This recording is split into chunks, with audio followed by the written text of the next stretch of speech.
ni Mnandi asili.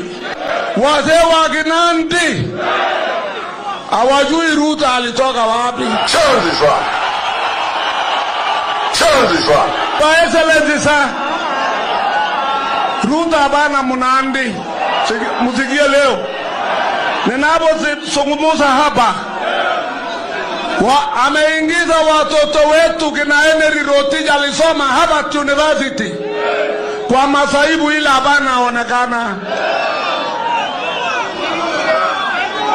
Tigiria hapa ya Henry Rotich, minister wa finance, imetubwa kwa rubbish pit. Ajulikani alisoma kwa ajili alitumia kuiba pesa ya nchi.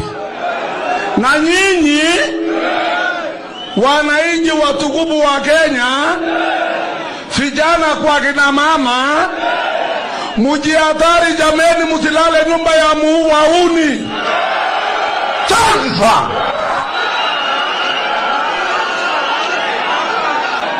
Chuzi hata mbeleni akiwa mtoto yule baba alimutigilia, alimuchapa, alipiga baba yake.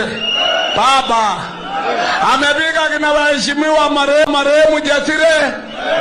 The thesis still is that you divide them in order to rule them. That is the thesis. We don't say it as loudly as we should because we want to be politically correct, and I refuse to be correct.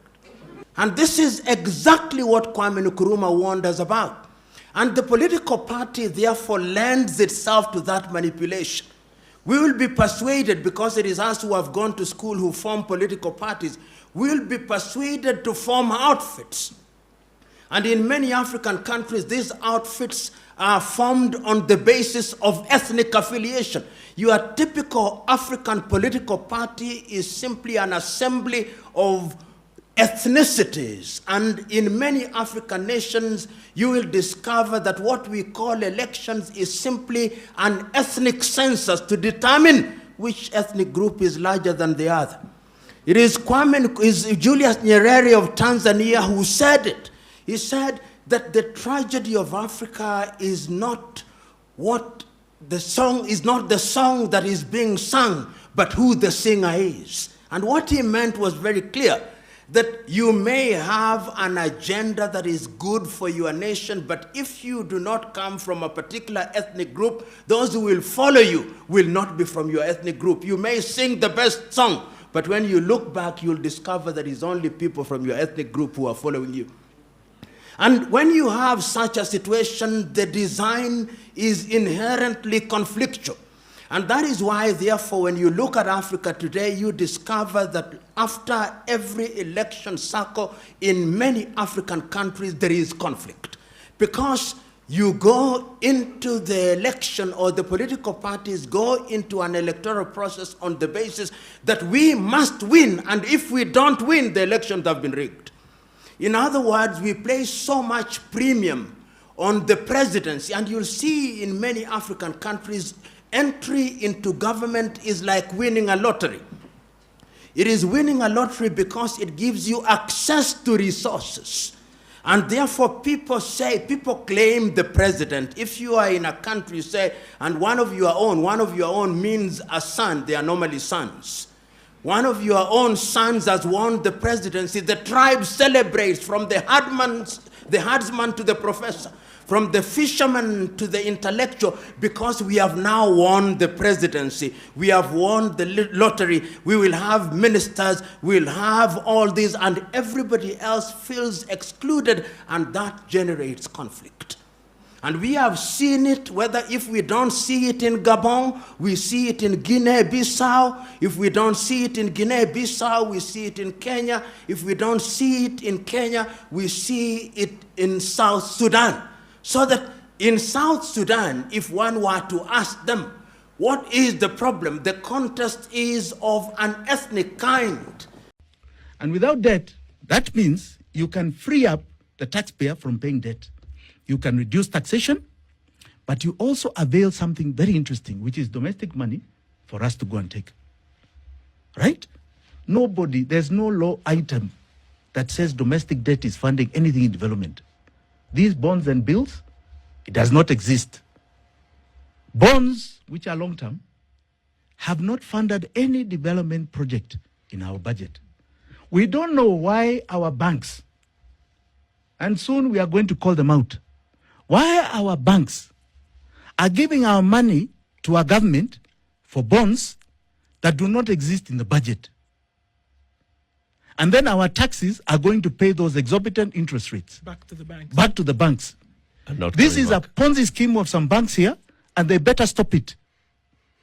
They better stop it. They have created oligarchs of themselves at our expense, and they better stop it. Their time is now coming to an end. They better stop it. Today, with the amount of transparency, everyone will be exposed, and literally the recommended charges will end up seeing people In jail. in jail. So, for example, in the last 10 years, the years that we had done the audit under the Uhuru regime, all right, the budget only approved 2 trillion for loans, but they borrowed 6.4 trillion, which means over 4 trillion above what was approved. This current government, in the last 1 year, the borrowings that are on the budget are 351 billion shillings. Foreign and external loans. William Samoei Ruto has gone to borrow 1.8. All right? Which is roughly 1.5 trillion above what is in the budget. Who gave him that permission? Who gave the treasury that permission? And anything you do not do that is lawful means that you are doing criminality. You're doing criminality. And I said very clearly here, we did a primary balance from year July 2013 all the way to June 2023, 10 years. What was the development expenditure? 6 trillion. 6 trillion, they were only going to borrow 2 trillion for that development, by the way, in those years. So 6 trillion. Higher. You take a county, how much was it? Salaries of all government. Yeah. Pensions. What you call operations and management costs. It came to 14.6 trillion. That is an exact number. Without payment of debt. Okay. So you remove the payment of debt. It's called primary balance. Okay. Then you say, what were the actual tax revenues from KRA? At the close of every financial year, so from July 2013 all the way to June 2023, 10 years. Yeah. They came to 13.3 trillion. That is tax revenue. Tax revenue. Yes. So what is the difference there? 1.3 trillion. Bro. That was our deficit. Yeah, For 10 years. What we are saying, William Ruto has borrowed in this last 1 year outside of the budget. Is the deficit? Is the deficit for 10 years. Now, what did we borrow in those 10 years? 7.7 trillion. So we borrowed 6.4 trillion above what we needed, which is a deficit for the next 10 years. 6.4 trillion we did not need, is not lawful, because it's not lawful and never came to us. They cannot show us what that money did. Okay. On any budget, they cannot show us. Jimmy. And that is what you now call odious debt. Now, we are paying heavily for this. That never came to our benefit. But we are talking about 6+ trillion. But I say that is what was taken outside of the law. Nobody is looking at how much we have paid. Over time. Now, during the period of the first audit, which ended in July 2022, we had paid loan repayments of 5.6 trillion. In the year 2022 to 2023, we paid another 1.4. How much is that? 7. Yep. Yes. This year, we have paid 1.8. How much is that? 8.8. Right. And the government is still telling you, you owe 11 trillion. Oh, no. So we have paid 8.8. 6 we never took for our benefit. But this is in And interest then- and principal. Interest and principal. Correct. 8.8. 6 we never took. 6.4, in fact, exactly, we never took. Was never to our benefit. It's not on our laws. Okay? And we are being told we still owe 11. Do you know, this is what you call a massive Ponzi scheme. And this Ponzi scheme is our chain. Do it is our chain. It is our slavery chain, our modern day slavery chain.